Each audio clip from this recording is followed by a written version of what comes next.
Welcome, campers. Welcome to your hoo-ha pregame with Mandy.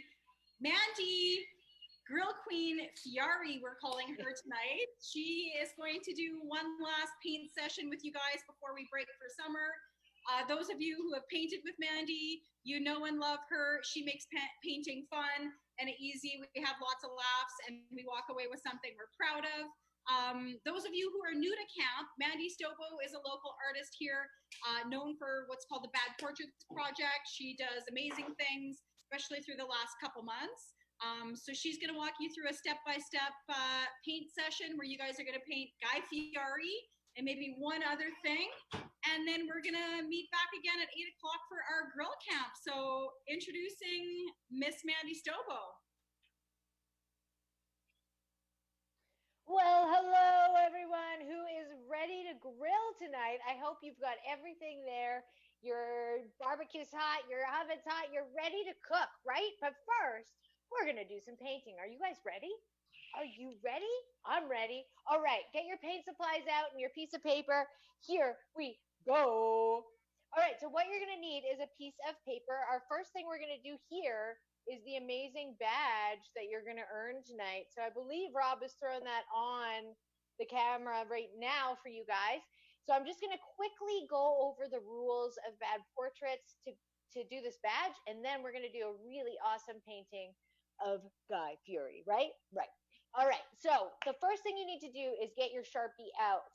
And the two rules that we're going to do to paint this amazing badge that you guys can earn tonight by going to Camp Hua. I'm sure a lot of you guys have already gotten it, but if you haven't, make sure you get this badge because the design is amazing. So let's get into it. The two rules are you cannot lift your pen off the page, and you can only look at your image that you're drawing, not at your paper. So what you're going to get is a lot of overlapping lines. So I'll show you guys a quick example. I'm going to start on the edge of this wiener here, and I'm going to go around. As my eyes move around the wiener, my pen moves on the page. So here's a quick example before we do Guy Fieri. So I'm looking at the image, I'm doing my wiener, I'm not looking at the page. I assume it's exactly what it looks like. And I'm very excited because I'm always proud of my work, as you all should be. The thing about Bad Portraits is it makes you do your authentic lines. So what you do is different from what I do. So there it is. It's super simple, super fast, super easy, right? You can add the slits in because we're going to take Guy Fieri into a few steps because I know a lot of you have done Bad Portraits before. So here's the very quick and dirty badge for Camp Hua today. So at the next step we're going to do, you see these overlapping lines we did because this is one continuous line from not lifting your pen on the page. We're just going to quickly fill in a few of those lines. And this is just to get you guys loosey-goosey so that we can do our awesome portrait. And so we're just going to fill in those lines quickly. You can do cross-hatching. You can do patterns. You can do dots. You can do words. You can do whatever you want. It's your art, right? Am I right? All right. So the next step that you're going to do, and I know we're going fast here, this is just to show you what we're going to do with the portrait, is paint. So what you're going to do is you're going to take a lot of water on your paintbrush here, and you're going to pick two colors for this one, just so you can see how colors work together. So I'm going to pick orange and blue because they are complementary colors, you guys, and that means they bring out the best in each other, just like our partners in COVID. Is that what's happening with everyone? Too? No? Yes? I feel you guys. So we're just going to do a little bit of blue and orange here just so you can see what it looks like.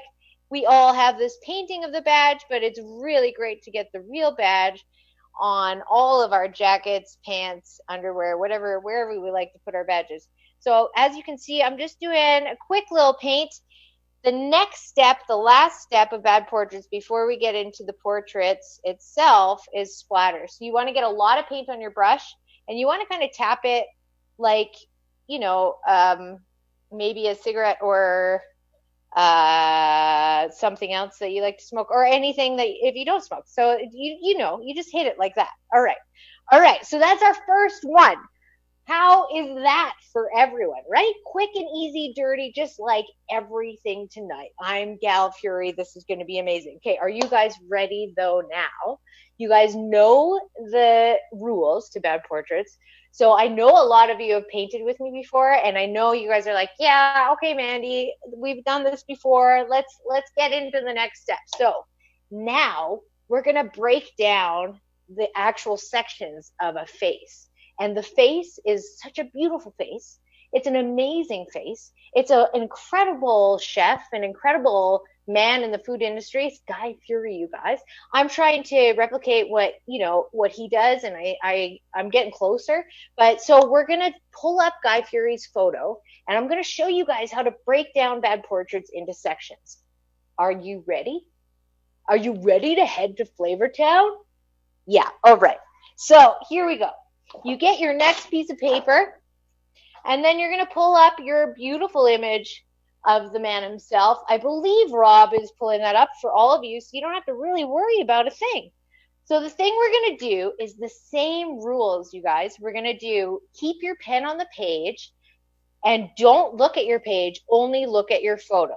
But what we're going to do is we're going to break it into sections of the hair, and then we're going to stop and look.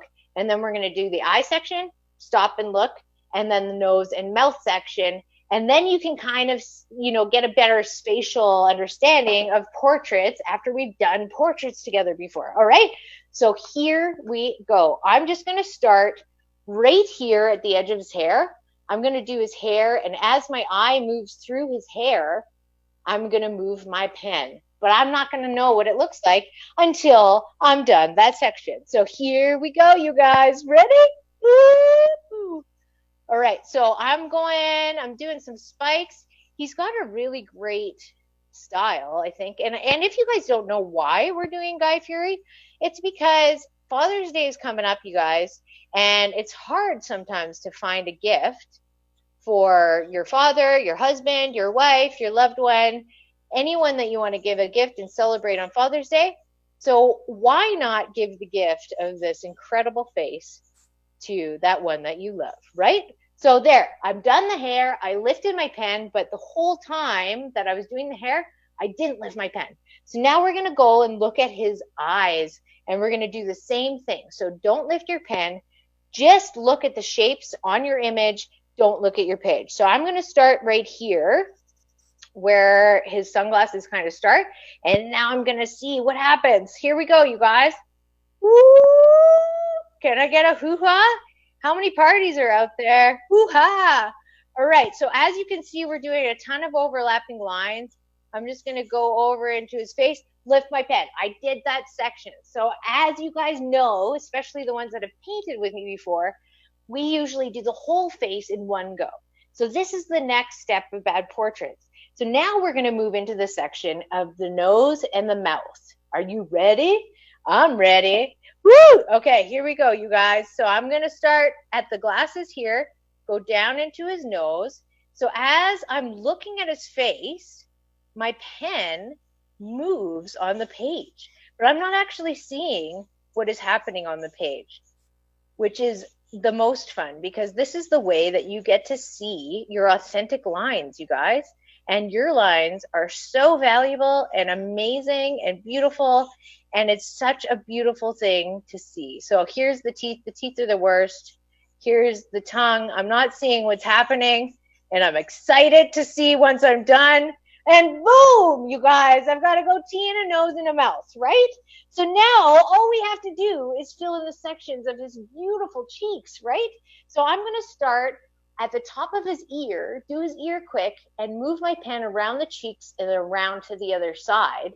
And then we have a full face for any gift that you need in the next little while. Okay, here we go. So here, I'm going to start at the top of the ear. I'm not looking at my page. My pen's not going to lift up.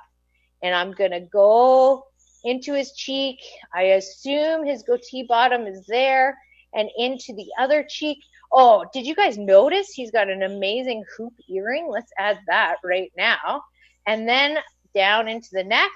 And boom, we've got Guy Fieri. He's the greatest gift you could probably give to anyone. So There we go. So if you guys are still drawing, no worries at all. I'll just show you the next steps and you can keep drawing and then catch up when you can. All right. So the steps again are all of these overlapping shapes that you made with your continuous line. We're just going to fill in a few of those. And the reason we do that is because it brings out your drawing and it adds texture to your piece, which is awesome.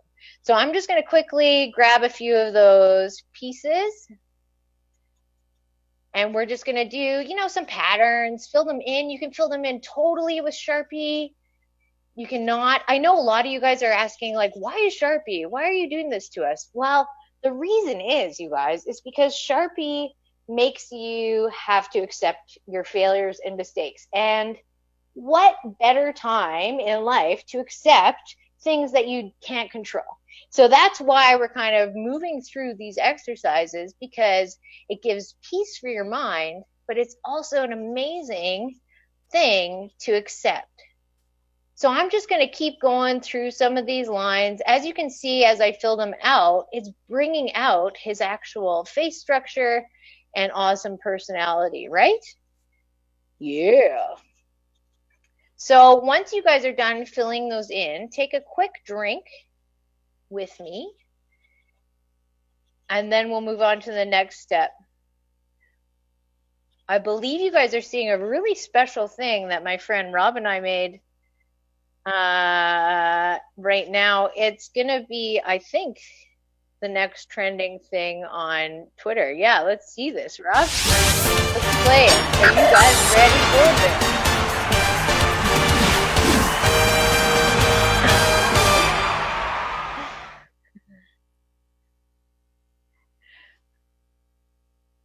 Whoa, what was that? Amazing, right? Okay, so as you can see, here's the beautiful face of Guy Fieri. And you know what, guys?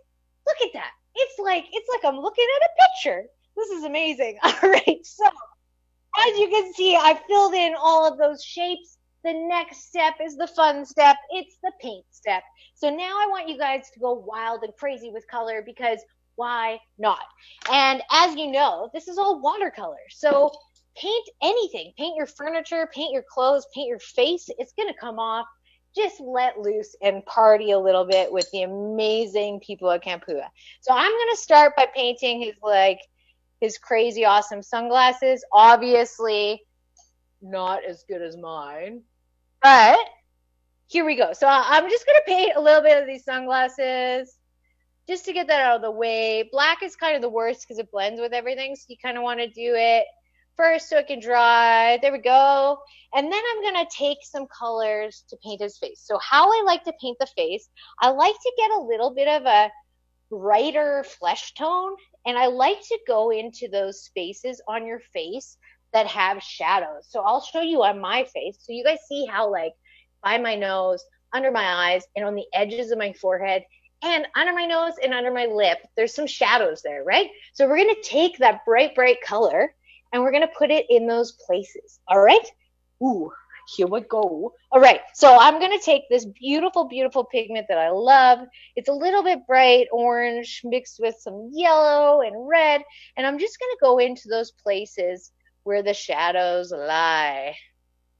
I think that's a movie. I haven't seen it, but I believe that's the title of a movie. If it's not, it should be. And, you know, just comment below if you know that movie and if we should make one with that title. All right, so here we go.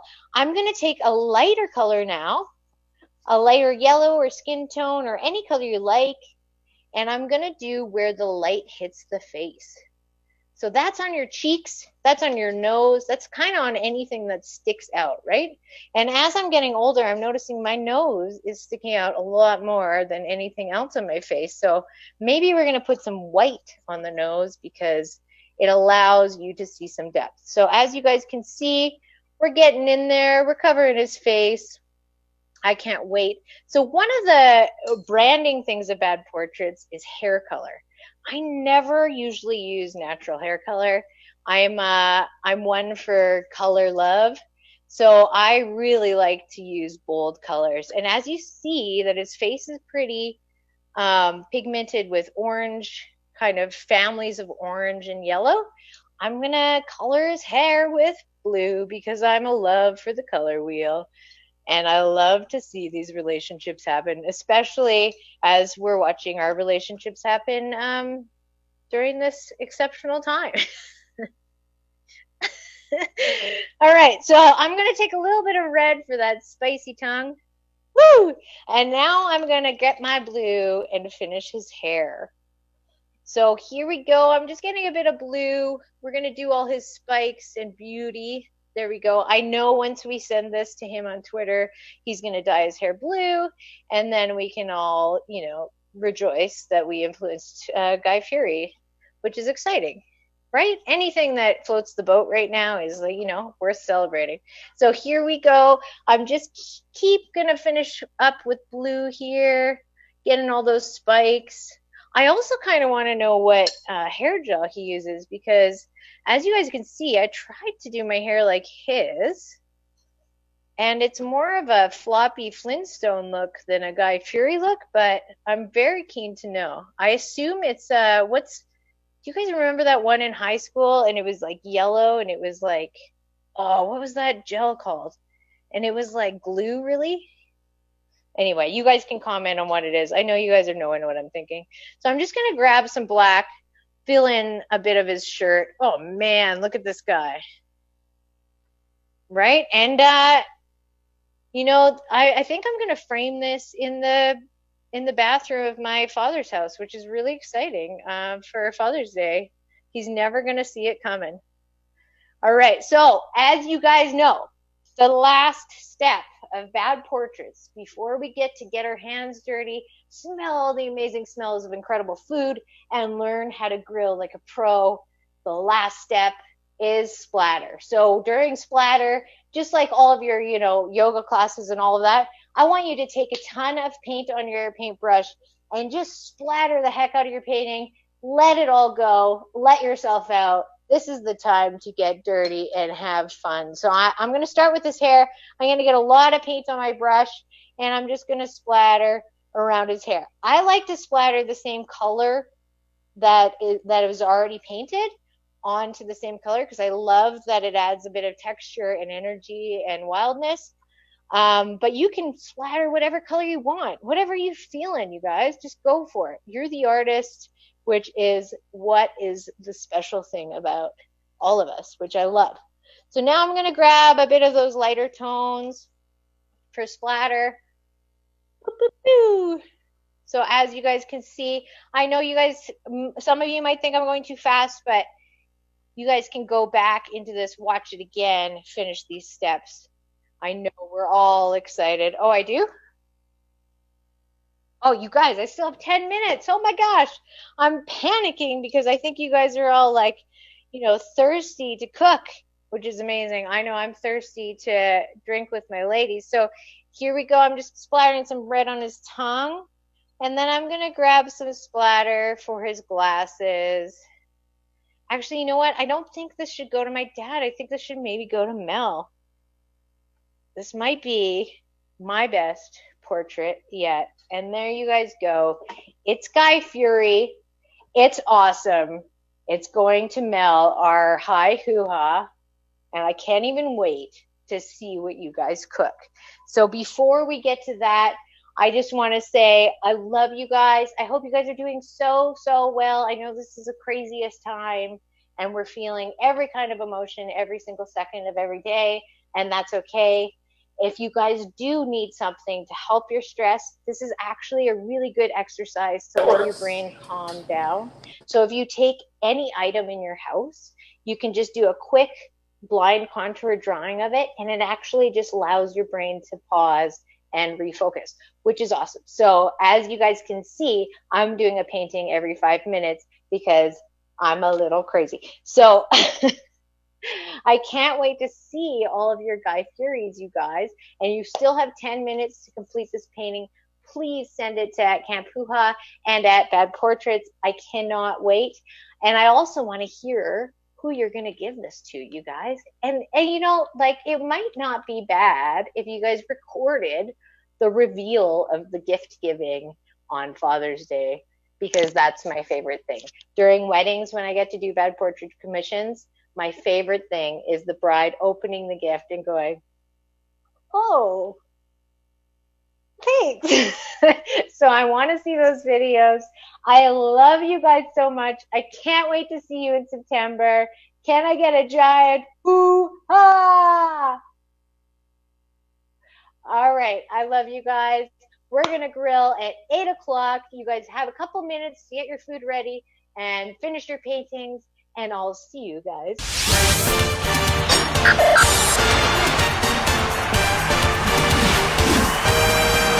Rob, you going to spin the pregame one more time? Okay, perfect.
Every camp has a theme song.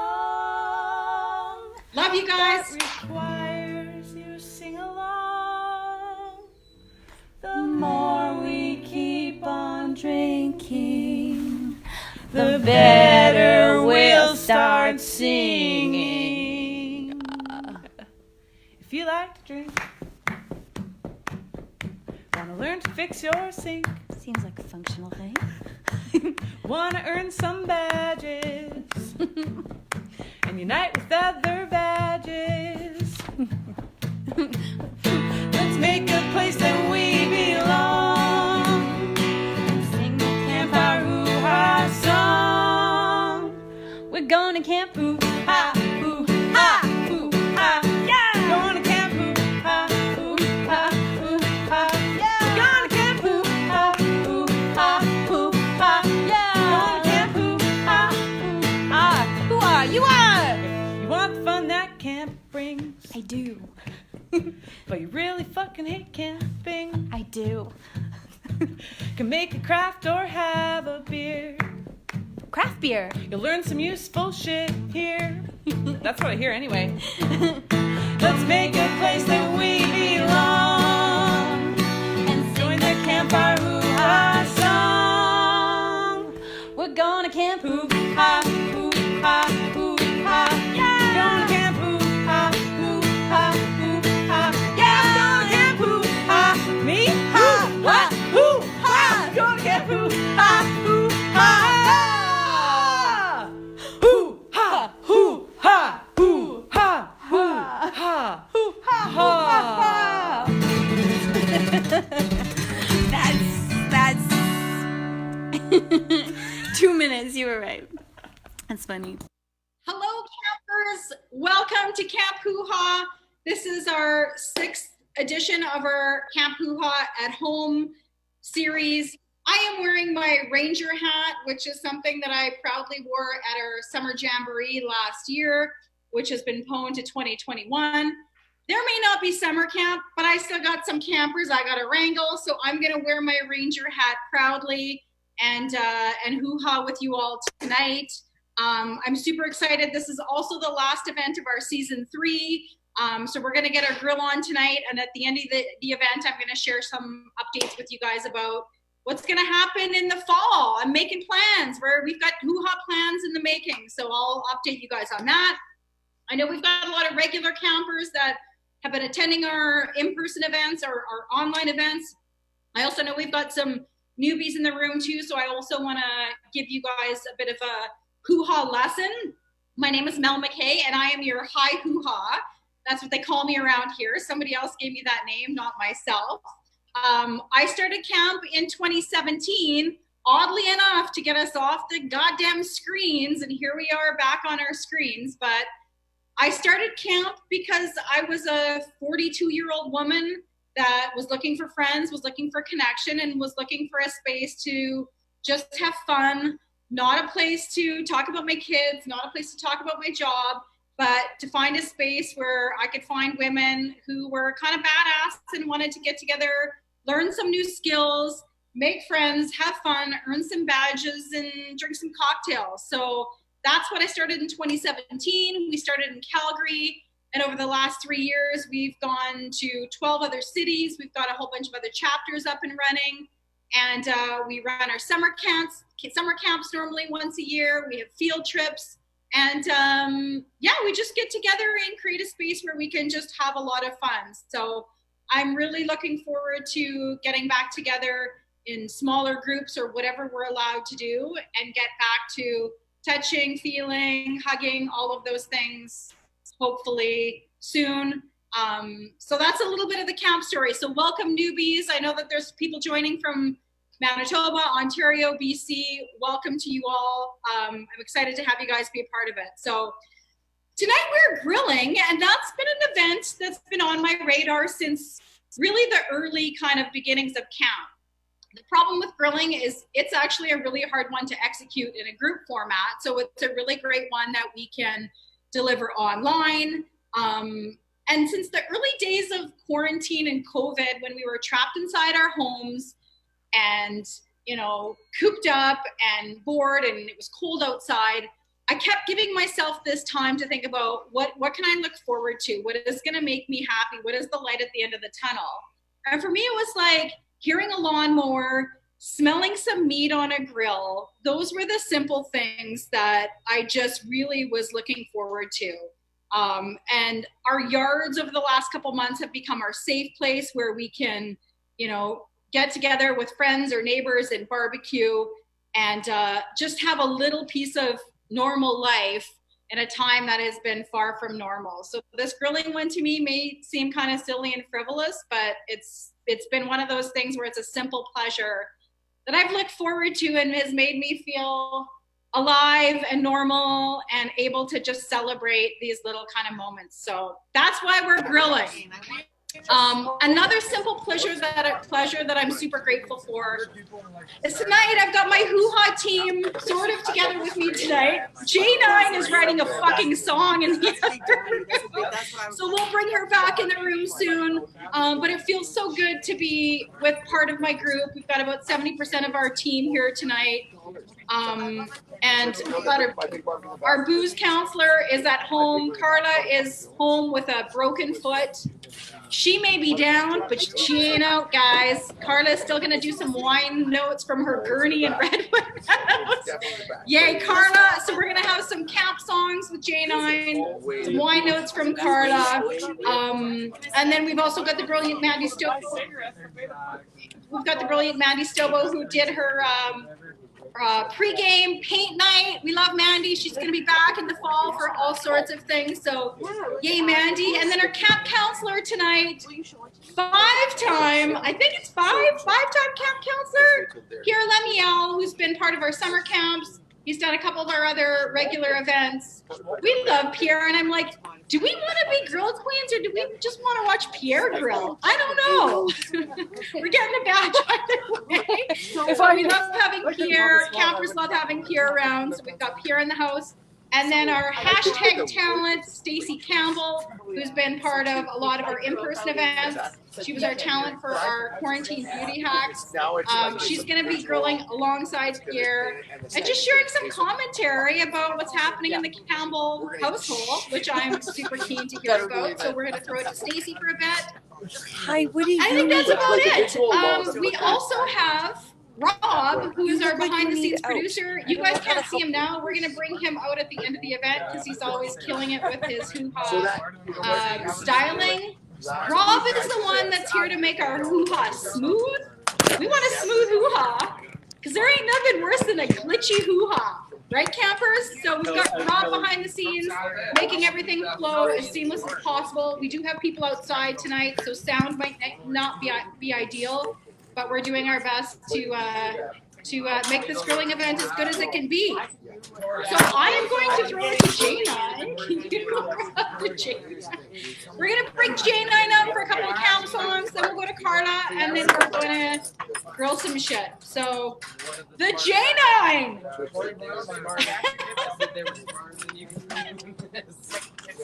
Here she is! There you go. Yeah.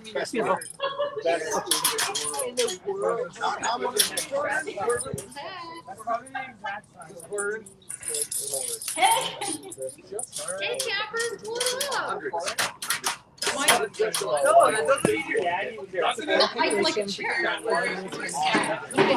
If she tries to get up there. Right. Hi, everybody. Mel, what? You're out. Too bad. I gotta hear one more. Okay. Yeah, it's sold. So, yeah, I'm going to do the wine song.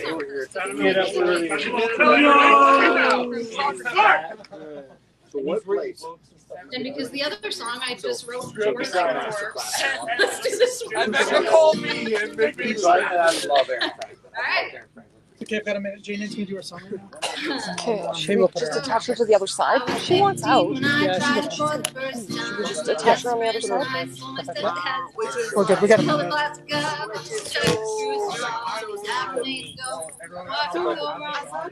Few things in life are guaranteed.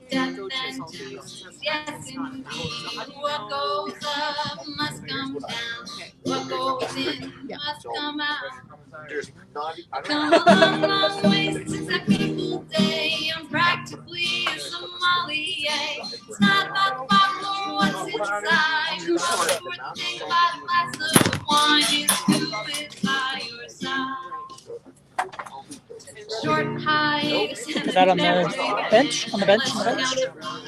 all of the gin. I was 20 when I discovered wine again. Shoestring budgets, rowdy friends. We drank from the bottle because the classiest.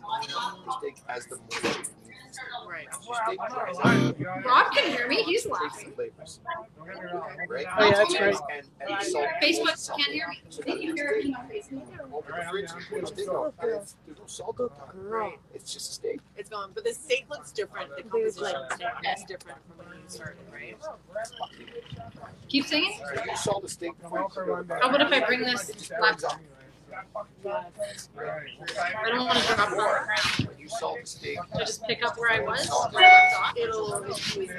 had like 1,000 dings on my phone. All right. Remember where you were, Janine? Fucking how many beers have you had? Doesn't matter. Keep singing. Okay. Let's just go from here. Took a short hiatus and I swore off wine.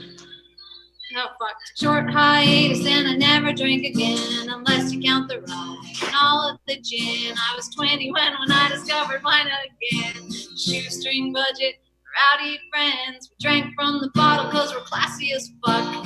White Zinfandel and baby duck. You never tasted cheap one coming up again. Take it from me, it's a life lesson. I've come a long, long way since a fateful day. I'm practically a sommelier. It's not about the bottle or what's inside. The most important thing about a glass of wine is who is by your side. I took another hiatus and I swore off wine, but then I met my new best friend when I was 31. She drank wine from a glass. She was classy as fuck. She'd never even heard of baby duck.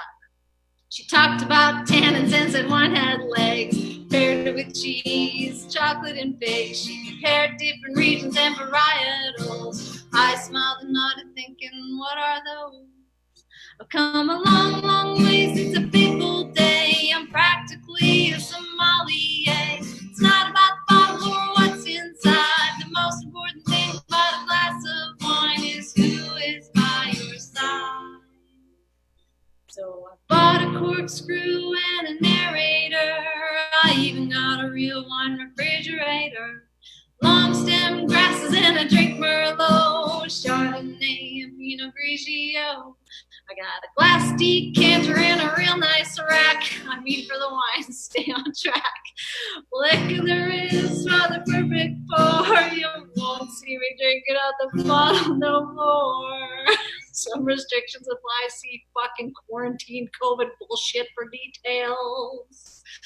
I've come a long, long way since a fateful day. I'm practically a sommelier. It's not about the bottle or what's inside. The most important thing about a glass of wine is who is by your side. I went to camp as a kid. Now that I'm grown, I'm a hoo-ha girl. My badges are sewn. Got cider girls and Mel, Shally and Lynn, Diane, Sharon, Hillary, so many new friends. Call them your crew, your peeps, your tribe. Think about the special people in your life. Raise your glass and make a toast, cause those are the ones who matter the most. I've come a long, long way since a fateful day. I'm practically a sommelier. It's not about the bottle or what's inside. The most important thing about a glass of wine is who is by your side. Doesn't even matter if it's red or white. My very favorite thing about a glass of wine is who is by my side. I got hoo-ha by my side.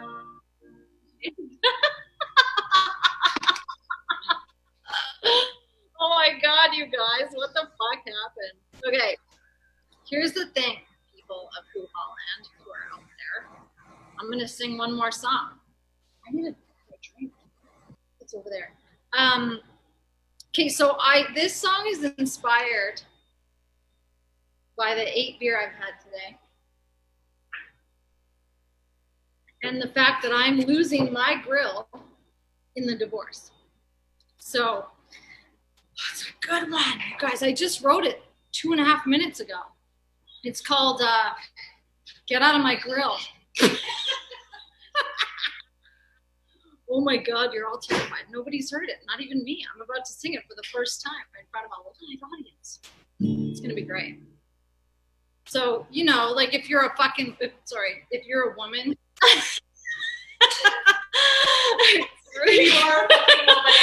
If you're like trying to barbecue and the men are always like, let me see, what are you doing? No, get out of my fucking grill, okay? So that's the inspiration for this song. So here it is. I don't remember how it goes now. Always touching my breast, in front of our guests, I can feel your eyes. On my thighs, you got your hand on my flank. No thanks, boy, for real. Get out of my grill.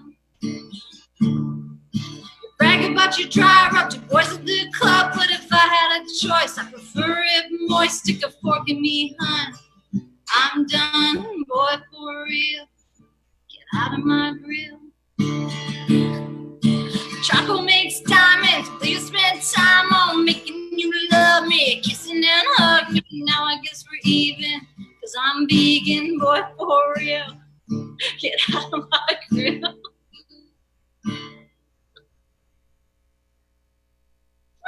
Woo! Get out of my grill, yeah. I'm unmuted.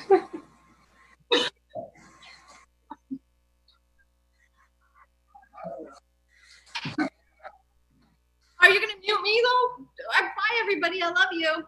I hope you enjoyed everything.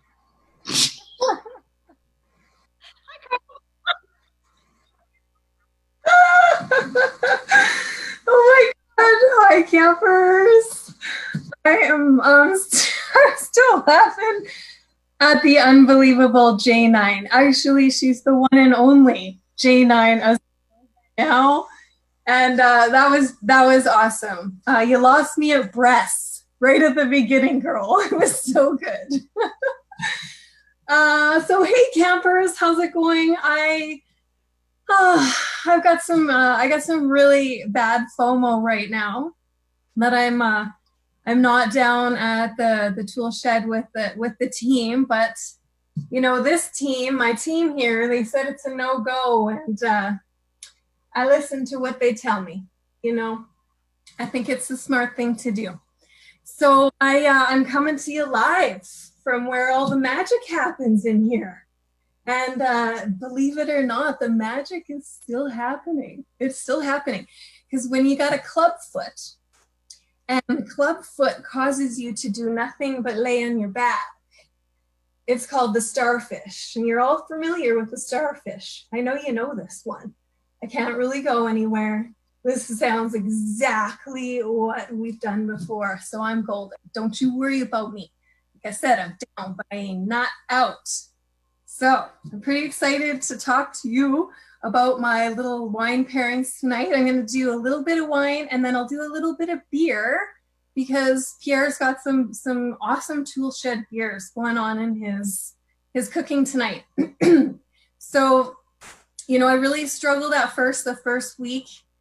The only thing I'm going to tell you is do not bicycle with flip-flops. That's about as simple as it's going to get. If you need to know more, DM me. It's just super freaky, weird, stupid accident. And here I am, super laid, lame up in my bed. Created a nice hospital room. I got a theater going. I got my guys and my girl. And I can still drink wine. So the first week was really tough. And I had to figure out how to get off these babies, or which ones would go which really well, which wouldn't throw me over the edge. So my non-narcotic narcotic That one actually was pretty clean. It was pretty nice. Went really well with my rosé. No after effects, pretty clean there. Tylenol is nothing. That's like just stuff you need for a good headache. So you are good to go. Anything will go with a Tylenol. You're super fine. So yeah, I got my little table. I got my lip balm over here. I got my tissues. I got some special get well soon presents. Check this baby out. Everybody, I bet you all have this. This is perfect for grilling. If you're going out grilling, if you're going out camping, I got my awesome little wine. It's got a little thing on here, little lid, close it for those mosquitoes, those buggers outside, and you're good. So the first one I wanted to talk to you about, I'm a little rosé crazy. You guys who know me already, I'm a little crazy rosé girl. Like, so this one went into my club collections this month, delivered to your door. This is the El Picoteo. It's a little sweet little Spanish number, not sweet taste wise, but this is $14. You should see this every liquor store you go to right now.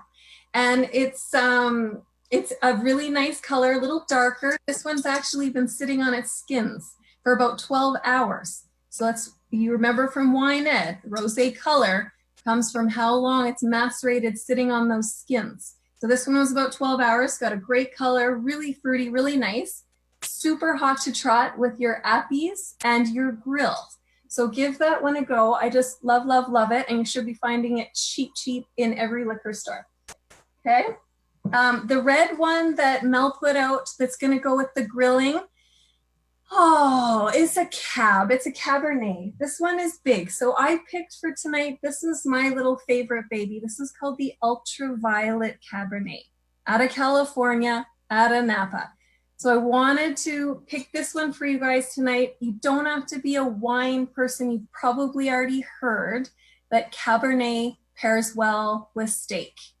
Now, it's not an old wives' tale. It's actually true, and there's a reason for it. So the tannins in the Cabernet, you know the tannins. If you remember, they're naturally occurring. They're from the pips, and they're from the skins and from the stalks. And it's tactless, tasteless sensation in your mouth. Like if you've steeped a tea bag too long, you'll feel it. It's kind of gritty. It's really, really great for longevity in your wine. But the important piece is that it will cut the protein in the steak, in the red meat, and it will soften the fat when you take a bite. So they complement each other, softening it both together in your mouth. So this is a classic pairing. And one other kind of funny rule you could remember, don't get too hung up on pairings. It's so rare to find a perfect pairing, but when you do, the flavor of the wine and the flavor of the food in the mouth create its own flavor that don't cancel each other out. They do something special on their own. So this one is a pretty good one. And I think you'll be happy tonight if you're grilling up your ribeyes with Pierre. A Cabernet is going to make you really happy. Now I picked this one. I'm going to tell you it's a little bit special for me. This is a winemaker. Her name is Samantha Sheehan. She's been named one of the women to watch in wine, and I am watching her. She's amazing, and why I like her is because she's influenced by old world Burgundy wines. And so this wine is less manipulated with no additives. Key for us ladies, we don't want to hurt ourselves. Campers, I can't tell you enough. When you wake up the next day and you feel like you've been hit by a truck, it's the quality of the wine, hands down. I'm looking really hard for a box wine for all of us that will not do this to us. I promise I will find one. But this one's really special, super fun for her. And she's just really inspiring. And so if you can find the Ultraviolet Cab out there, might retail around $25. So it's a tiny step up, but really special. And it's not going to kick you in the face like you've been hit by a truck. So that's that one. Now, if you got lucky enough to get yourself some Tool Shed beers, I have to tell you, I like beer. I don't know how to describe it. I don't know how to, I end up using wine words, which sound totally loser nerdy, especially in the craft brew world. But I was been really happy. So Pierre picked this Red Rage. If you guys have gotten yourself some Red Rage. Now, I don't know a ton about beer, but I'm going to tell you one thing about Toolshed Brewing. They are fucking mastering marketing. And this is why, because I can compare it to wine bottles, is that on the back of their cans, they give you a 3 pairing match, a little picture, and then they describe a little fun, amazing story about the wine, and they give you a scale on the malt to the hops. So you've all seen those hoppy wines. You're like, oh, I don't know, too hoppy or malty. It gives you a scale to look at. And then it also gives you a color. So before you have any idea, it's a light to dark. This is brilliant, brilliant marketing for people like me who don't really have a clue. And I'm like, I sort of want to try it, but I'm not sure. It gives you so much information on the can. It's brilliant. And I love a story. I love a story. I love a good story. Wineries, wines have so many good. And this is so fantastic. So this is going into Pierre's chili non carne tonight. And what's super cool is, like the Cabernet, it's got kind of a rich, smoky backbone back on the palate. And I think it's just a perfect match. And I think it's going to be a win-win. So you guys have so much fun grilling. I hope that was spot on for some info tonight. I've got my apron ready. I'm going to try and hobble down and do some grilling. This is my grade 7 apron from Home Ec. It's pink for Hoo Ha. I love you guys. I hope you have so much fun tonight. Happy and have a great time. Love you. Okay. Hi, campers. I'm going to quickly throw it to Pierre and Stacy right away. We're getting down to business. It's time to start grilling. If you guys are grilling along with us, great. Send me some photos of your setup, especially those of you that are grilling together. If not, you can watch live and then grill this weekend or next week whenever you have a chance. So, like I said, Pierre Lemiel has been a 5-time camp counselor. Campers love him. He's a master of the grill, and he's got all sorts of great content for you guys about grills. In fact, his girlfriend, Vanessa, is going to be the one that's going to talk about grills, right, Vanessa? So we're going to get some information about grills, some information about cuts of meat, and we're going to grill. Stacy is going to come on and do some color commentary on her life. So I'm going to throw it to Pierre and Stacy, and I'll be back to shut us down later. So let's grill.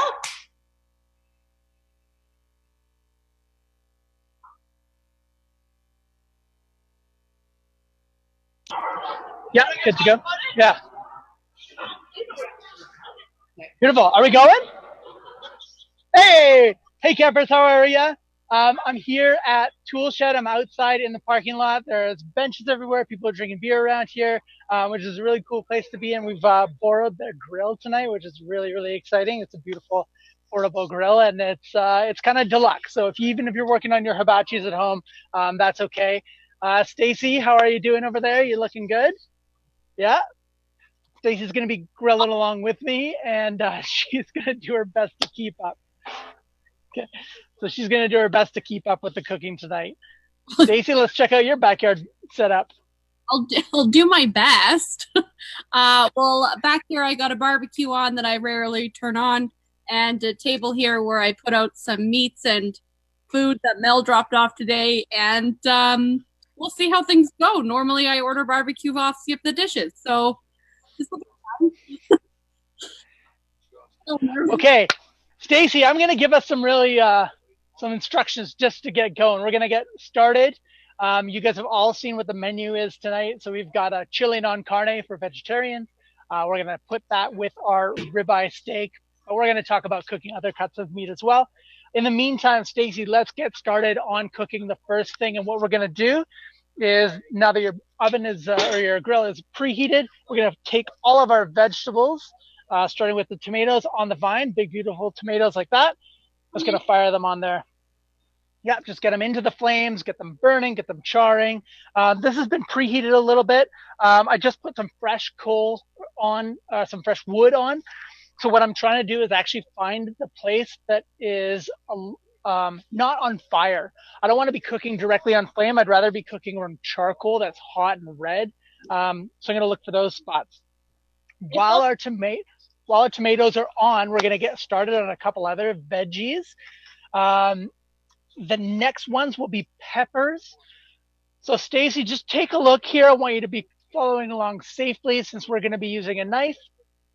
So what I want you to do is remove the pepper from the seeds on the inside, okay? So we're going to do that in a couple of ways. I've got 3 bell peppers here. I'm going to show you 3 different ways to do it.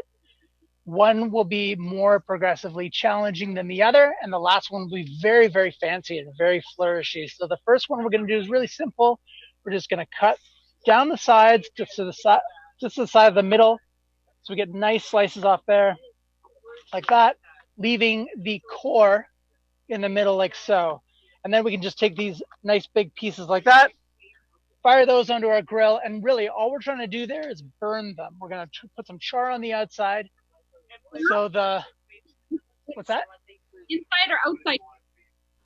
It doesn't matter. We're going to, if you do skin side down, that's the best chance to burn them. So put skin side down. The second way to cut a bell pepper will be to actually cut it directly down the middle, okay? And then we're just going to pull the seeds out with our hands like it's the still beating heart of J9's X.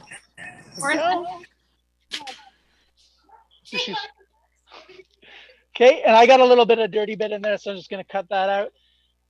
So do you leave it on, or do you take the white stuff out?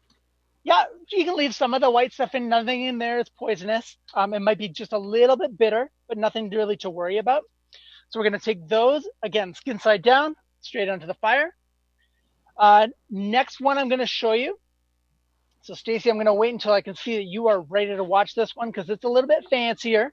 This is what you would do if you were on the Food Network, being like, blah, blah, blah. The last time I was in Paris, I learned this blah, blah, blah, blah, blah technique. You're trying to show off for people.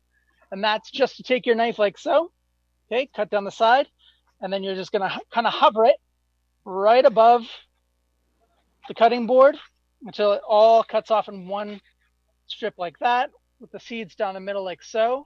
And that's just the fancy way. It's actually not better. Seeds down the middle, Pierre. Yeah. What did you just make a seeds down the middle joke? Totally. Sorry. All right, the last vegetable we're going to get on there is our onion. So we're just going to take our roly-poly onion, okay? Onions, obviously very, very dangerous when they're in the rolling position. So you're going to leave the skin on, and you're going to cut this like you're cutting onion rings. So cut them about 1 centimeter thick, okay? Give yourself a good chop off the top. You don't need that. You can actually get rid of it, okay? 1 centimeter cuts. Like this. Now be really careful. Yeah. That's the top end of your onion there, Stacy, that I can see you following along.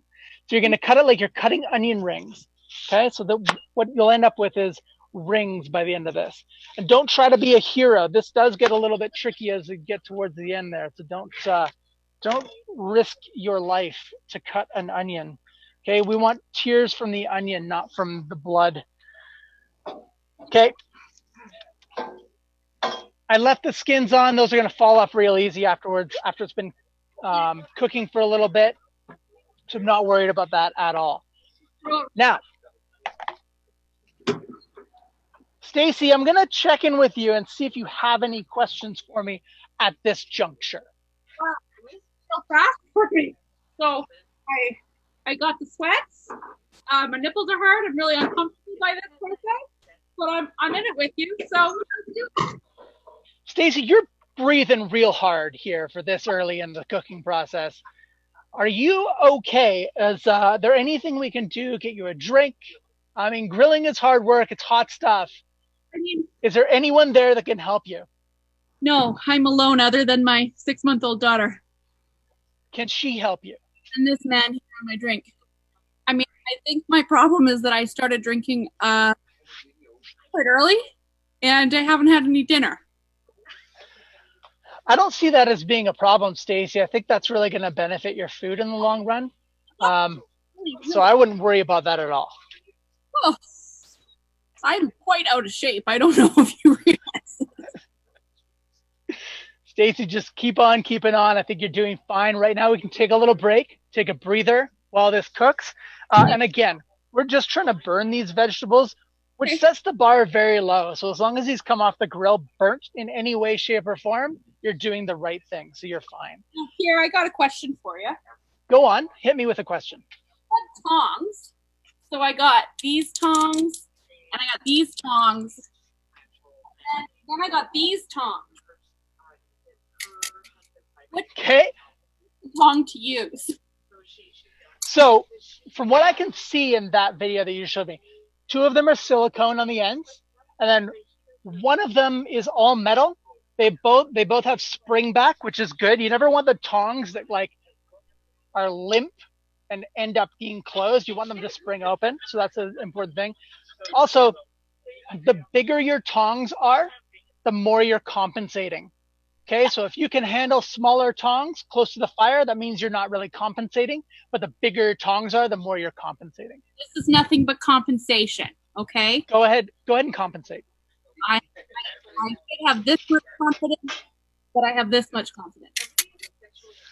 You know what's a good training way to work your confidence up is as you get more confident, just choke up a little closer to the head.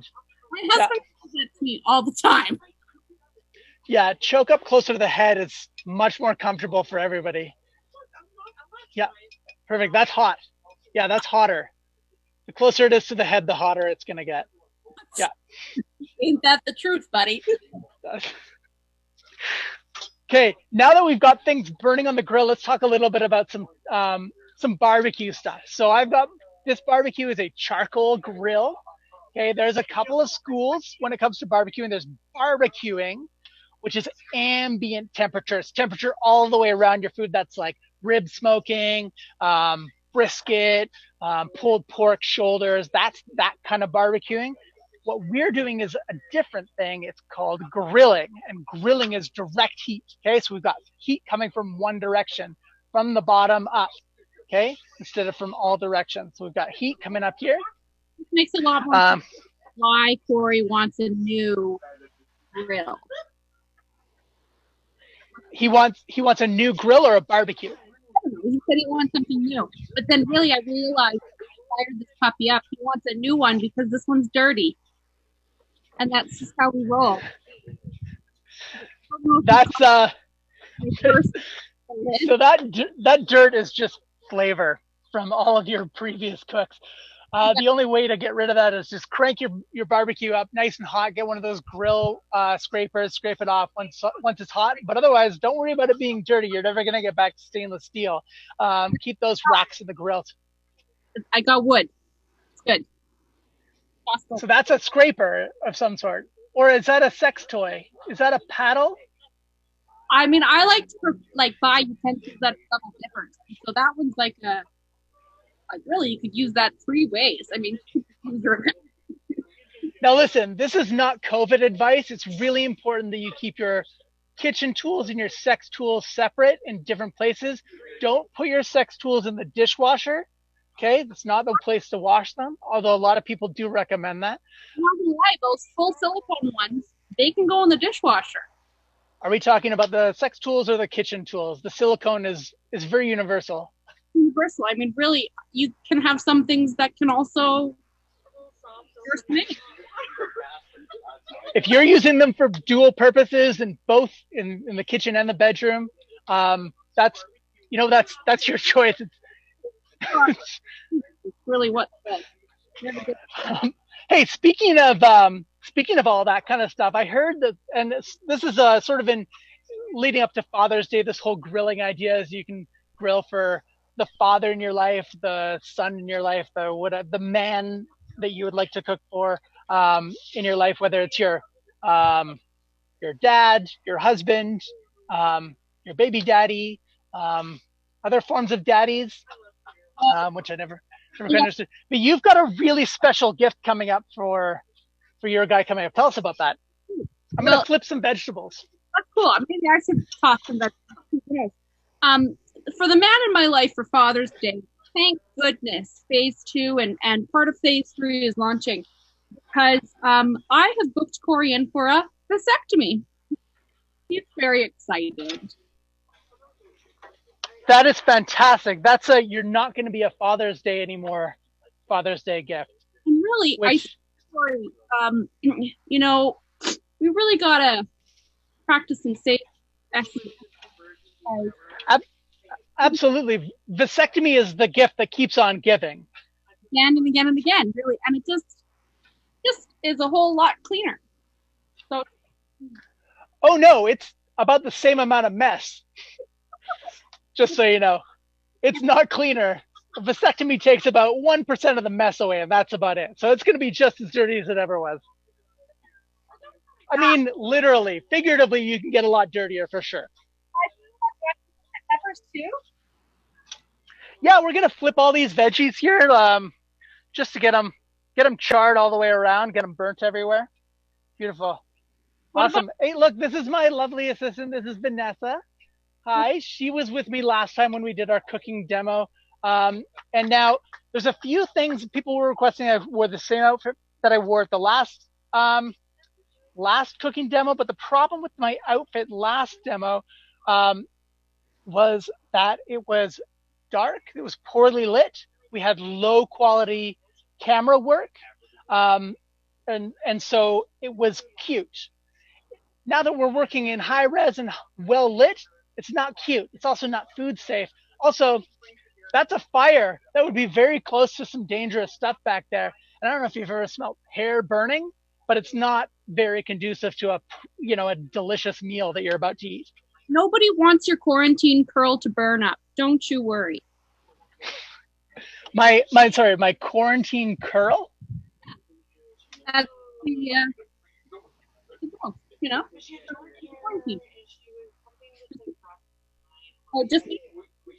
I have. My neighbors will love it. Let's fill out balls more. So take a look here. These onion skins are just falling off. I don't have to worry about removing them. They're just coming off really easily, so I don't have to worry about anything. I'm just gonna throw them to the back into the fire. They'll burn away. And I'm gonna start taking a look at some of these veggies. Okay, I've got some burn on some of these peppers. I'm gonna start pulling them off the grill. Like this one? Moving them. I'm gonna take some of that looks great. Yeah, as long as it's a little bit burnt. Okay, we're gonna start taking that off the grill. Hey, Stacy, while you're around, you're gone. When you come back, why don't you go ahead and put your cast iron frying pan onto the grill as well. We'll get that guy preheated. That's gonna be where we build our chili. Okay.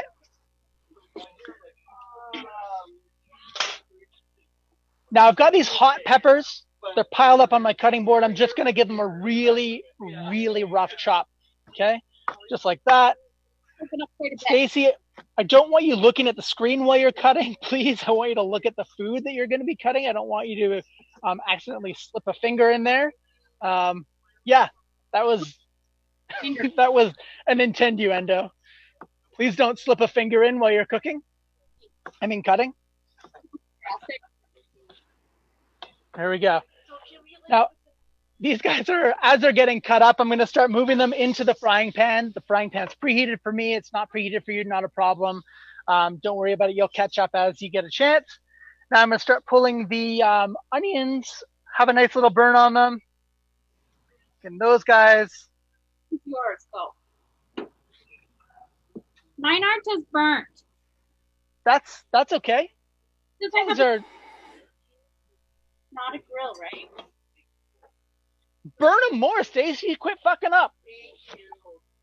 Just kidding. If they're a little bit burnt, that's okay. You're just trying to get a little bit of char for flavor on there. So I just put a rough chop on there. Some of the onion skins are in there. I'm not too worried about it either. Those are going to go in there. And then I'm going to keep on pulling my veg. Yeah, that'll be an innuendo as well. Just keep on pulling my veg. I like to pull my veg too, don't worry. Yeah. Don't worry, we'll get to pulling the meat a little later on. Once it's done and rested, and it has 5 minutes to recover for the next round. Okay. cast iron is in. Perfect. Okay, now what do I do? You're going to just start chopping up your veggies. Take your time. Don't rush yourself. If you're not caught up to me, that's no problem. And we're just going to cut up those veggies rough and then put them into the pan. Now, I've still got my tomatoes on there. Oh, shit. I took them off.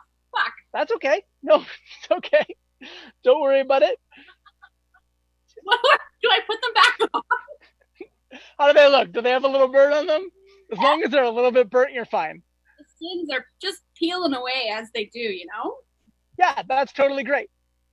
Yeah, no worries. You're off to a good start. Now, let's talk about the beer that we've got paired for our chili. So this is actually going to go into the chili. This is a Red Rage. This is one of Toolshed's first beers that they came out with years ago. People Skills, I think, was your first one. This was your first one. Okay, so People Skills after this one. And so this is definitely one of the ones that put them on the map. And this is Red Rage because Graham, the boss here at Toolshed.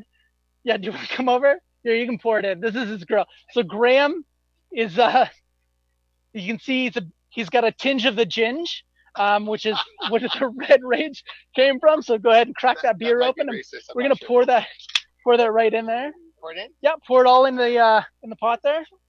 Here, I forgot my beer in the fridge. That's okay. You can go get it whenever you get a chance. But again, don't rush yourself, Stacy. Take your time. Beautiful. We got nice and foamy action on there on the beer. Thank you, Graham, for your assistance. And I'm just gonna give this guy a little stir around. Can I put rum in on my beer? Can you put rum in? Do you have like rum more readily handy than the beer? Is that what's happening? God, I want the beer. Okay, now wait. Stacy, I'm glad you asked that question. Do not pour rum into your pan that's on open flames. Okay? Thank you for asking a very important question. Beer's fine. It's not going to turn your whole house into a fireball. Hey, sweetie, I know you've got a new vasectomy. By the time it's functioning, I'll have my eyebrows back.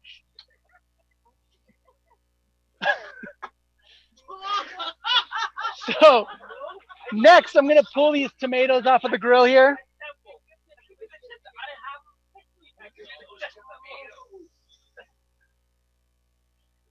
Okay, I just want to pull the little nubs off the tomatoes. Yoink away those little tomato nubs. And again, super rough chop. These are dangerously hot inside, so just be real careful about that. These are little fireballs. Yeah, I gotta get my beer. Hold on. Yeah, go get your beer. Take your time, Stacy. Don't worry about it. I forgot one other thing, which I'm really excited about, is my peppers, which I'll pull out a little bit later. As soon as these tomatoes are done, we'll get to the peppers. Again, super rough chop. I'm not too worried about this at all. This is just going to kind of simmer and bubble away while I'm doing the rest of the stuff, like the steak. And then you also know we're doing a flatbread coming up soon as well. So tomatoes, rough chop, straight into that pot. Skins, everything going to go in there. Okay. Now, let's talk about peppers. Okay, so we're making a chili. And back in the cowboy days, the whole thing about chili was you would go on a cow wrestle or a stampede. You'd herd your cows from one place to the other, and they'd do these big long journeys, and you'd have a group of people. You'd bring one chef along with you, and what they would do is they would plant peppers and pepper plants and onion plants underneath sage brushes, like underneath other big plants, in the same place every year. So when they came back, they would have some ingredients there so that they could make chili. And they would use beef jerky into a pot, chilies, onions, herbs, whatever they had, things that they didn't have to carry along with them. So we're going to put some chili, and that's where the name chili came from. So the addition of beans is kind of a new thing. And when you think about proper, oh, Stacey, you're waving at me. Okay. How much beer do I put in? 1 can minus a sip. Oh, I took more than just one. Okay, then -5 sips. Perfect. Okay, so for chili, it's really important. You have to have a chili in there. So we've got our sweet bell peppers in there. And then we need to pick a hot pepper. Now, as you guys know, when it comes to hot peppers, usually the smaller, the hotter it is, which is, oh yeah, Stacey, go ahead. I was just about to do a dick joke, but go ahead. Now I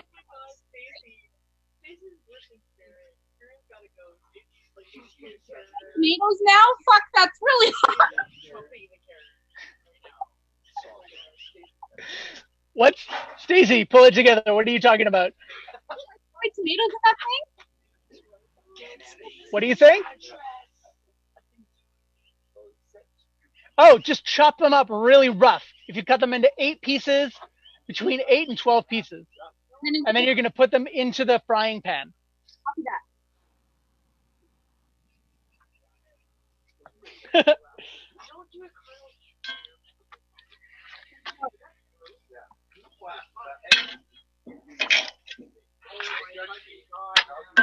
All right, back to these little peppers. Okay, so the bigger the pepper, usually the less impact it has. So these are the not compensating peppers, and the smaller ones are the not compensating peppers. So I've got a habanero or a jalapeno. Jalapeno is a lot less capsaicin, which is the power of a pepper, this power of a pepper, and then the smaller it is, the usually the more capsaicin it has. So I'm going to use the habanero, and I'm not going to use the whole thing. I'm just going to kind of cut it into half, and then half again. But I'm going to leave it all attached. Can you guys see that on the close-up cam? That is going to open up that pepper. You don't want to go sticking your finger in there. It's going to be very hot and spicy, so just be real careful. Don't put your finger in there. Danger. That's just going to go in there. It's going to infuse a bit of flavor, without too much. And then since we like it pretty hot around here, we're actually going to also add the jalapeno. So I'm just going to cut it lengthwise. Now, there's a couple things you can do with hot peppers to avoid getting them on your hands, because once they're on your hands, you got that capsaicin. You don't want to go touching your eyes or your mouth or your ears or other sensitive areas, which is really good practice. Do I do?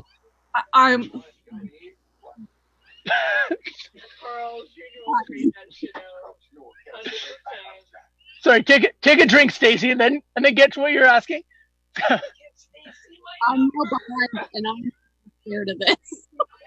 That's okay, Stacey. Watch what you're gonna do. You're just gonna take your pepper and just cut a couple of slips off the tip.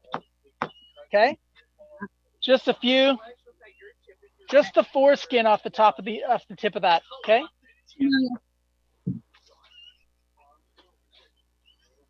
Okay, you don't have to cut the whole thing. If you're afraid of it, just do a few slices in there. Let the capsaicin infuse in there. Also, if you're wondering, how hot is this pepper? And this works for all peppers. You kind of cut down so you see the white bit on the inside. That's the white connective tissue. And if you want to find out how hot it's going to be, just touch it to your tongue. This is a hot one. Okay, touch it to your tongue. Yep. There you go, Stacey. Oh yeah, that is hot. Yeah.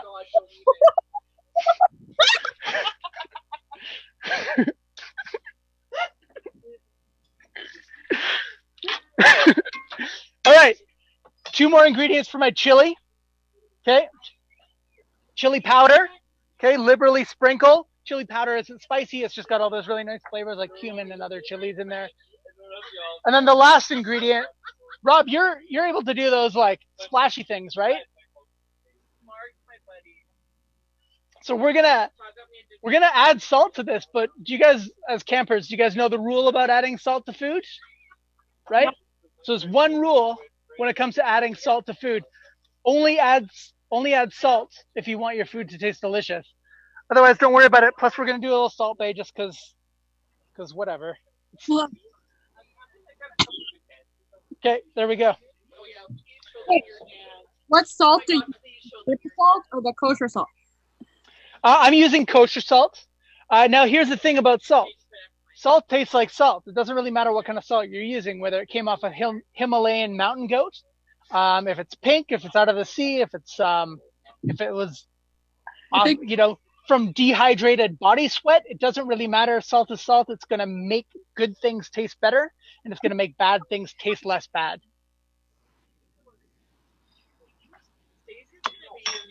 Oh yeah, I did it too far. Just truly. Woo.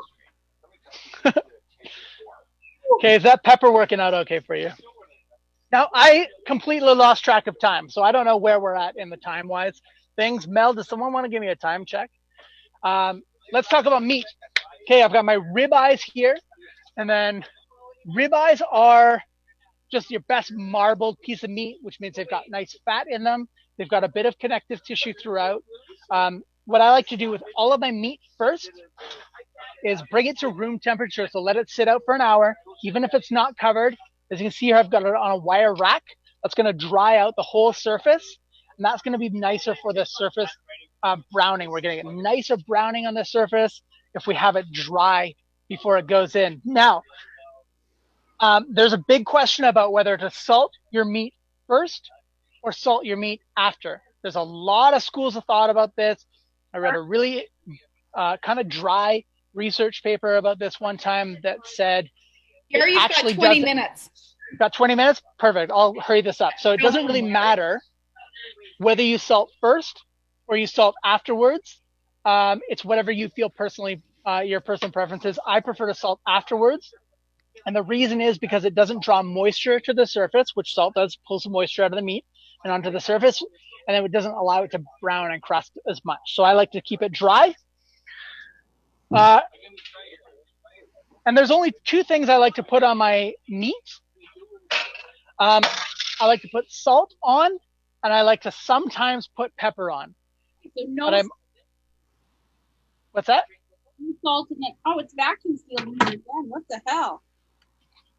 Stacy, you're going to want to go ahead and take that meat out of the package before it goes onto the barbecue? Oh, I didn't know there's another, plastic sleeve. Yeah, you're not going to get used to unwrapping that meat. You're going to like it a lot better. That's a vasectomy joke. Okay. All right. I'm going to stir my chili around a little bit. Make sure it's kind of reducing the liquid. It's looking really, really nice. It's just getting kind of chunky and unctuous. Now my meat, it's been rested at room temperature. What I want to do is get it to about 125 degrees internally. Then it's going to have a little bit of carryover cook to 130, 135 at the most, but don't cook it any more than that.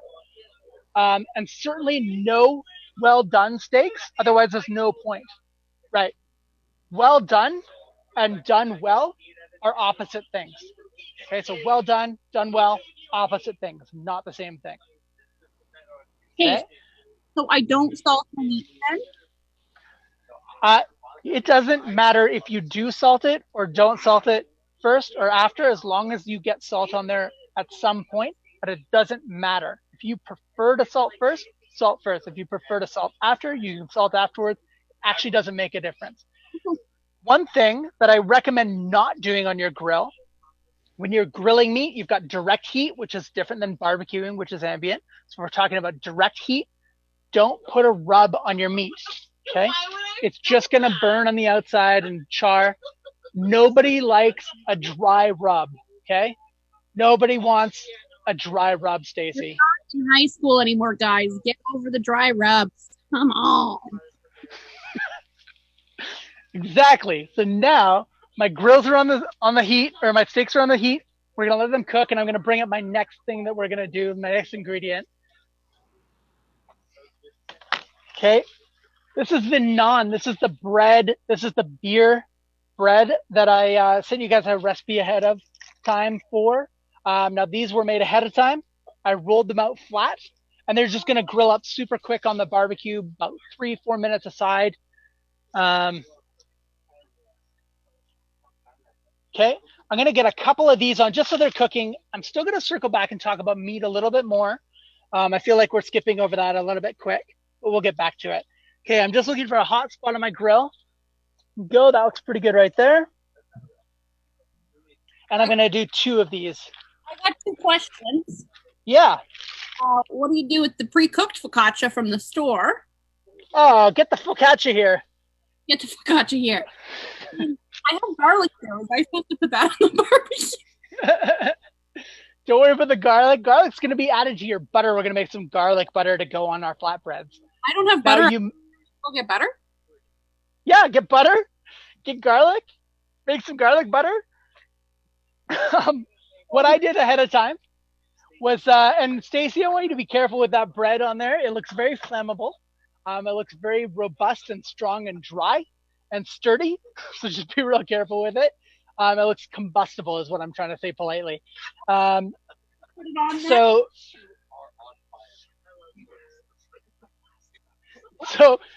wait until, chuck it in there. Is your fire getting low? That's perfect time to put that on the fire because I think that would really stoke things. Now, if Vanessa can hop in here, she can see we've got some bubbles forming on our naan bread, which is the best part of a naan bread is you get these big, beautiful bubbles forming, right? Which are gorgeous. So good. And there's our steaks in there as well. Looking very, very fly. There's our chili. You can see it's looking really nice and bubbly. We'll give that guy a little stir around. That's gorgeous. All right, I think, and it's probably only been like 2 minutes, so I may flip-flop on this, literally and figuratively. I'm going to flip my bread. Take a look. Beautiful.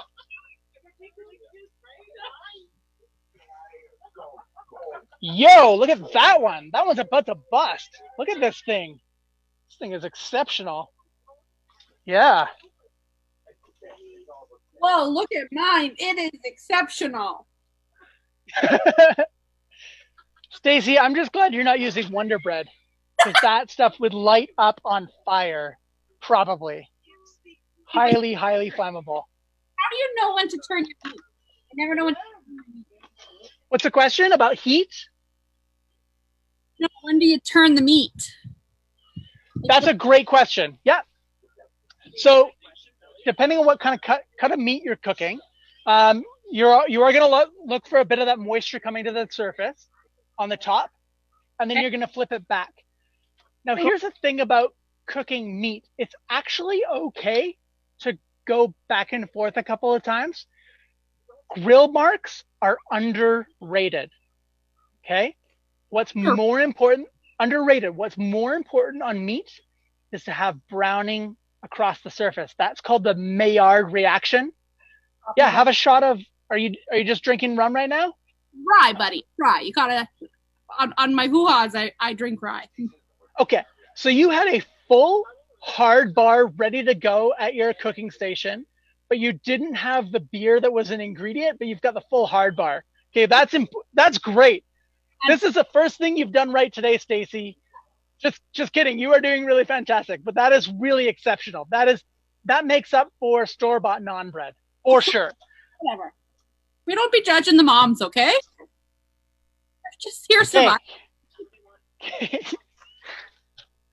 Here, I'm pulling the naan off of there, and I've got my butter and garlic mixed together. I'm just gonna give them a little brush. Okay.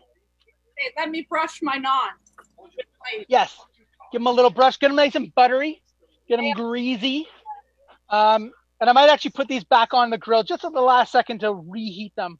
But just give them a nice little swizzle. Hey, Stacy, paintbrushes. Are those like a bedroom tool or are they a kitchen tool for you? Which do you prefer?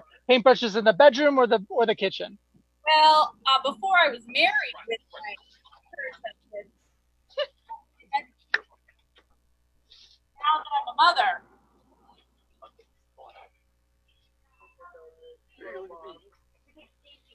it's fucking hawks on the head, like helicopter. Yeah. I told me to get a sticky note with his number for her. Just walk across. Married. Tool? and the paintbrushes now are tilted. Okay, Stacy, I'll be honest. I didn't hear a thing you said, but I really like that you were shaking a stick of butter at me. That was great. I don't know what you said. While you made homemade garlic butter, I took it out of the fridge like this. That's fantastic. All right. Now, my meat here, I just want to put my hand on the meat just to touch it a little bit, just because I like to. Sometimes it's a little instinctual. I just put my hands on it without really knowing what I'm doing. I'm going to flip it, and I'm actually super excited about the Maillard reaction that's happening here. Now, Maillard reaction, not to sound too technical, if you imagine what happens to sugar when you brown it and caramelize it, how it enhances those flavors. So it's not just sweet, it's sweet and a little bit bitter and a little bit more interesting flavor. The same thing is happening with proteins or amino acids. So it happens at a higher temperature, which is harder to achieve because it needs to be a higher temperature. And while that's happening, I'm gonna get another naan on the stovetop just because. That's fucking beautiful. Beautiful. Let's see your naan. Did you pull your naan? I buttered it. You got your butter? I buttered it. Okay.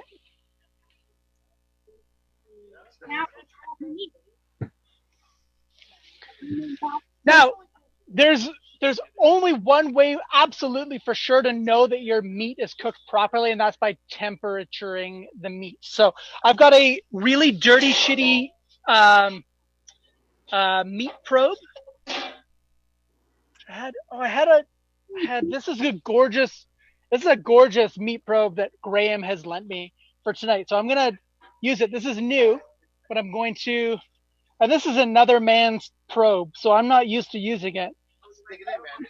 So I just stick this in. I just stick it in anywhere. Okay. What I want to do is stick this into the thick part. Okay. So I just want to look from the side, find a good spot, and insert. Wait a minute. You put it in the side? Am I doing it? I just do a little dunk. No, from the side in the middle. From the side in the middle. Well, that's a whole new position for me, Pierre. Let's give it a whirl. Oh, I don't know how it's working. Look at it. It's not, the screen's turned off. Oh, here we go. Look at it. Mine says 141. Get it off the grill. Pull it. So 141 is pretty high. You're going to take that, you're going to stick it somewhere to rest it. That's a very tiny little piece of meat you have there. I'm sorry to see that. Now, the important thing with when you are choosing meat, probably the most important thing, we're going to circle back because we didn't talk about choosing meat and what cuts and all that kind of stuff. I told you that I chose a ribeye because it has beautiful marbling and it's got some fat, which is going to keep everything nice and moist. You can go with a sirloin, which is very, very dry. Doesn't take a long time to cook. Tenderloin, it's kind of too easy. Don't even worry. Don't do tenderloin. It's just a piece of cake. And then the T-bone. Now, T-bone is overselling itself a little bit. It's got a great, it's got a bone in it, which sounds great, but it's not really that great. It's two pieces of meat that cook at very different times and temperatures. So skip the T-bone. And go for a ribeye. And when you choose your meat, I think you'll agree that the most important bit is the thickness. Yeah. How do we feel about the old tomahawk?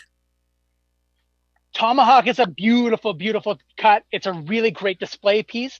Now, the thing about tomahawk is if you don't have a big grill where you can actually get the bone exposed to the heat, it kind of stays raw, which is not so bad. You can actually kind of turn it around and make sure that the bone gets a little bit of heat on it. But tomahawk is fantastic. Lots of specialty butchers will do it. It's got a nice big bone mixed into it, which is a great selling feature. I mean, if I'm going to do it, I prefer a big bone. You prefer to have a bone in it, Stacy? Okay, that's totally understandable. I understand. Yeah. Hey, I feel like feel like I cooked up the meat because, guys, I went one side too long. I only stuck to one side, and the other side doesn't have very good grill marks, and I feel really disappointed in my meat. Stacy, do not feel disappointed in your meat. Whatever your meat is, just go with it. Like, even if you're not the best meat handler in the world, don't worry about it. No one's going to be disappointed when you handle their meat for them. I mean, I may not handle the meat all that well, but I sure appreciate it. Yeah, whatever you're doing, I'm sure you're going to get there. Okay. I'll try. So my husband says just keep trying. So I do. As long as you're not doing a dry rub, you should be fine. Okay. Now listen, I'm going to pull my meat right now. I don't think you want to zoom in on the meat pull. Oh, I'm going to check on that naan. That naan is toast. So it's garbage. It's hot garbage now. I made hot garbage naan. There, it's burnt to cinder. So that's going to go just in the furthest back of the grill where I don't even have to look at it. My store-bought naan, it's fucking perfect. Stacy, you know what? In my face. You nailed it, girl. Nailed it. Yes. Yes. Okay. My meat's out of the grill. I'm going to season it really, really well. Okay. Remember, only add salt if you want things to taste good. Otherwise, don't worry about it. Then, and I do just do this like right on the garlic butter. So I'm just going to maybe just drizzle a little extra on there. Sure. Whatever. Okay. Now, I would love to rest this for 10 or 20 minutes. We just don't have that time tonight. So I'm going to put this meat on the side there, and I'm going to start slicing this one right here. Okay. There's my beautiful brown caramelized side. And I just want to do nice thin slices. But again,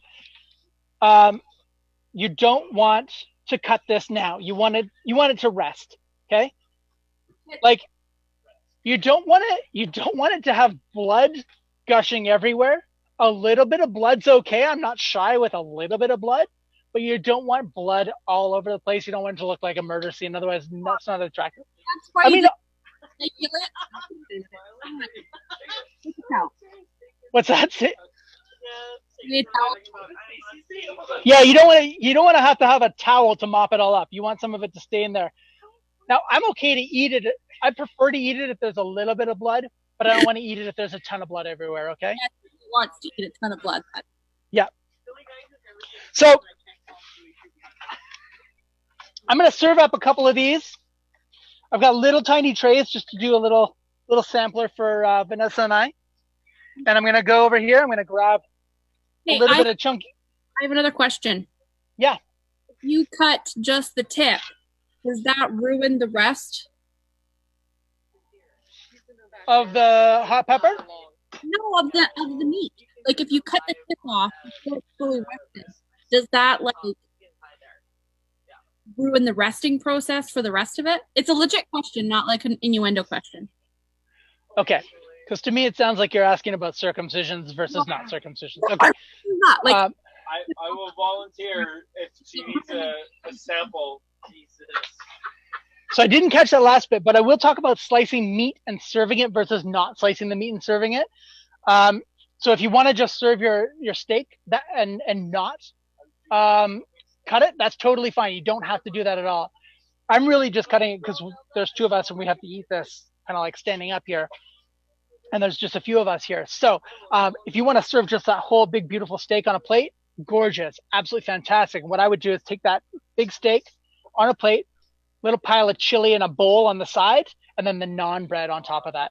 Speaking of a naan bread, I'm just going to fire that quickly onto my grill there. And here comes the everybody. There goes J9 to sing some music.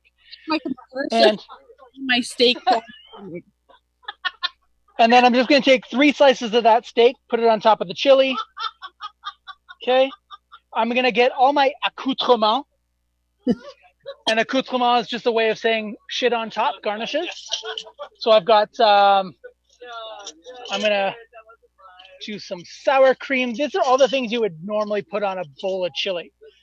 So let's go with a bit of sour cream there. Okay, like that. I'm gonna hit it with some green onions. Okay, obviously chives this time of year are unbelievable. It's totally chive season.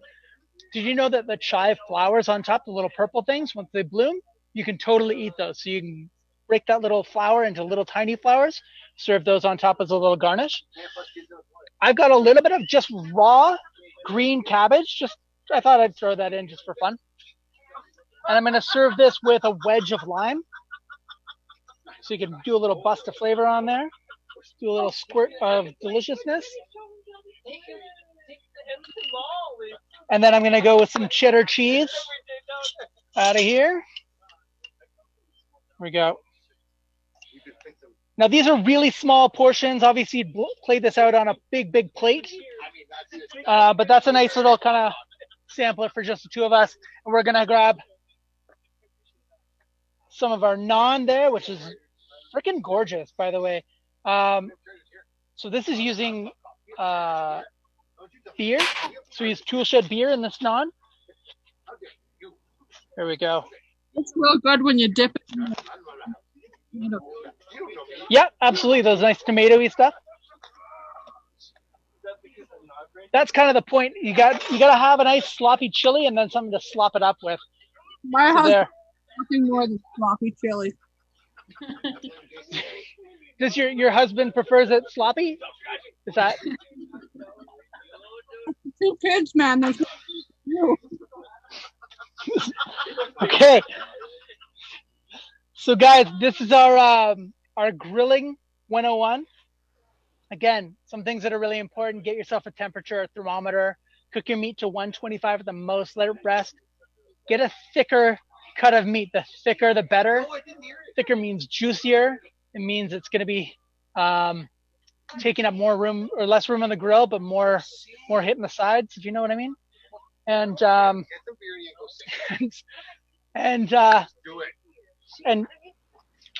think we're good. There's a lot of activity here. I don't know what's going on. Are we winding down? Mel, what are you doing? Okay. I should be unmuted. Am I good now? Yeah. I want to just up. Try not to be. Is everybody muted? Are we muted? Are we good? Are you guys muted? Yeah. I want to thank Team Hoo Ha mostly tonight. Mandy, Rob, Carla, J9, Pierre, Stacy. You guys have been just rock solid for the last 3 months. Joe, yeah, I'm gonna cry. 3. So, thank you to Team Hoo Ha here tonight, making everything come together seamlessly. You guys field questions, emails, phone calls from me at all sorts of hours. So I am super appreciative of your dedication. Carla, are you there? Can you hear me? Yeah, you're good. Thank you to Toolshed Brewery. Graham he has let us in his space for tonight. I'm sure we're going to be back. More ex-wife. That's nothing done. Yeah, I know, but Somebody mute here. At least 2. You don't want to hear me eating? Yay, Rob. Campers. Oh, here's where I get crying. Like, some of you guys are going to be like, why is this crazy bitch crying? I just wanted to have some fun, and this girl is crying, and I'm just like, I knew I was going to be a fucking shit show tonight. Carla with her, like, wine and her medical background. Between the homeschooling, the, like, losing your job, fighting to keep your job, keeping your business, all of that stuff, it's been like, what a fucking load to bear, right? Load to bear on top of whatever load you were bearing in mid-March. Like, so I've seen it. I've done deliveries to you guys. I've talked to you. And I wouldn't even say congratulations for getting through it because I don't even know if we're through it. I don't know if you guys are through it. Nobody fucking knows. So good for you for getting your way through whatever we're at and not being hopefully too hard on yourself for how you've handled it. So good for you guys. Jana's like, and then also for camp, God. Thank you guys for tuning in, for buying badges, for buying merch, for spending money, for just supporting us in what we're doing. And telling all your friends. Telling all your friends, near and far. I'm a fucking strong motherfucker, but I'm not strong without having you guys have my back. So I appreciate having your guys' support through all of this because it's basically strengthened my resolve to keep doing what I'm doing in any way, shape, or form. I'm such a fucking buzzkill. Do you want me to sing more about my divorce? That's what we need. So anyways, I'm sorry to be a crybaby. I appreciate you guys. We're going to keep doing what we're doing. I'm going to put out a survey in the fall or in the next month to figure out how we can keep doing events, in what way, shape, or form, how many people, the cost, the badges, whatever. We're going to still have a live feed for you guys in the fall so that anybody that's at home or remote will keep you in the community. So that's still going to happen. So boo-hoo me. Thank you guys. And in the meantime, we've got some merch to sell. I've got hats in the store. We've got our Coleman coolers. Buy your badge. Support camp in any way you can. And I love you all. Also, Mel smells really good, you guys. Like, it's killing me. I'm like, she smells really good. She claims it's Old Navy body spray, but I don't know. Like, it's fucking good. It's like, I think I'm in love with her. Anyways, we'll send out a survey. I love you all. Thank you to Team Hoo Ha, and we'll connect. Yeah. Thank you guys.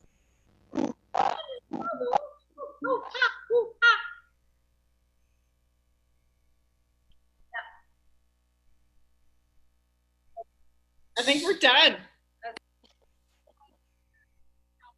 There is all over my house.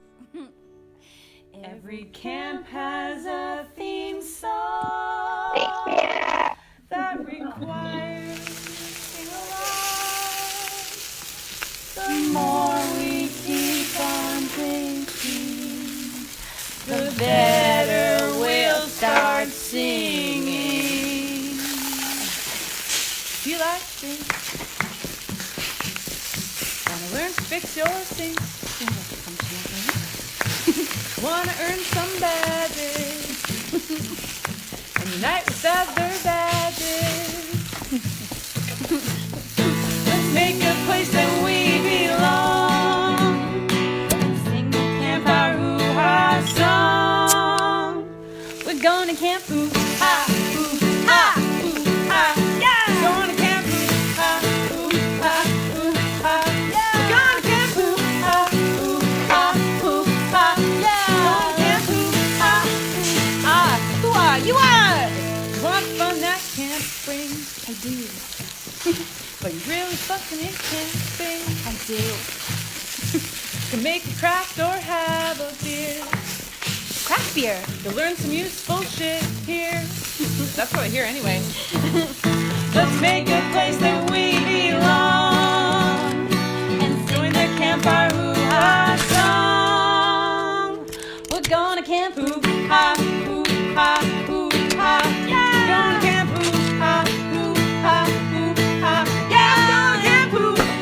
Me, ha, ha, hoo, ha, gonna get hoo, ha, hoo.